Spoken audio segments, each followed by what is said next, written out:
Tate demands 6 bodyguards while in London over fear of being robbed. Controversial kickboxer Tate has criticised the current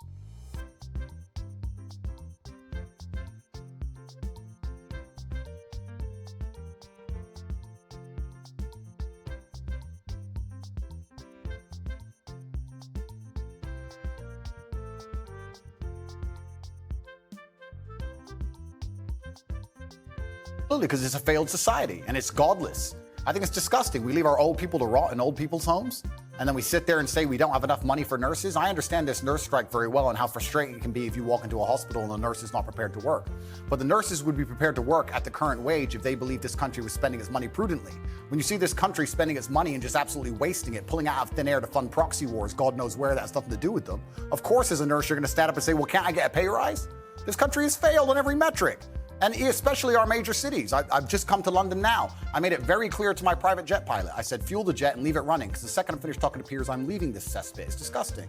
This country and London as a whole 10 years ago was one of the most hospitable cities on earth. Now you cannot walk around safely with a watch on. And you're a full-grown man. You're a full-grown adult. When's the last time there's been a serious problem in your life that you completely ignored and it fixed itself? Never, ever. What are any of our politicians doing to fix any of the problems we're... What do you say to young men who come to you for advice? I say that life as a man is exceptionally difficult. I say the most beautiful and the most terrifying thing about being a man is you're born without value. Society doesn't care about you. You have the chance to build yourself up and become a superhero if you're prepared to do the hard work and be indefatigable enough to never quit. But if you're going to stand around and wait for a handout, nobody's going to ever respect you. And I think that a lot of people have forgotten about how difficult and how competitive it is as a man. We're always in constant competition with each other. It's your duty as a man to stand up and say, I want to be as important and strong and good-hearted and God-fearing as possible, and I need to work hard to achieve. So the government comes along and decides to give out free money.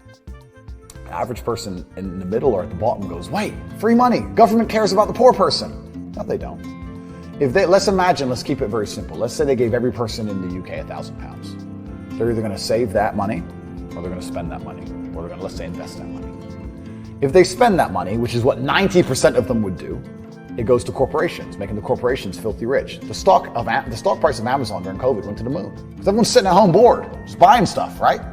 So there's less corporations than there are people. So let's say you give everyone in the UK £1,000. A lot of that money goes to one guy, Jeff Bezos.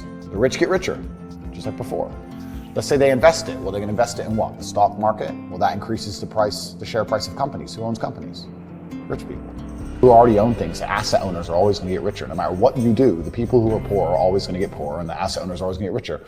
Because it's a failed society and it's godless. I think it's disgusting. We leave our old people to rot in old people's homes, and then we sit there and say we don't have enough money for nurses. I understand this nurse strike very well and how frustrating it can be if you walk into a hospital and the nurse is not prepared to work. But the nurses would be prepared to work at the current wage if they believed this country was spending its money prudently. When you see this country spending its money and just absolutely wasting it, pulling out of thin air to fund proxy wars, God knows where, that has nothing to do with them. Of course, as a nurse, you're going to stand up and say, well, can't I get a pay rise? This country has failed on every metric. And especially our major cities. I've just come to London now. I made it very clear to my private jet pilot. I said, fuel the jet and leave it running, because the second I'm finished talking to Piers, I'm leaving this cesspit. It's disgusting. This country and London as a whole 10 years ago was one of the most hospitable cities on earth. Now you cannot walk around safely with a watch on. And you're a full-grown man. You're a full-grown adult. When's the last time there's been a serious problem in your life that you completely ignored and it fixed itself? Never, ever. What are any of our politicians doing to fix any of the problems we're genuinely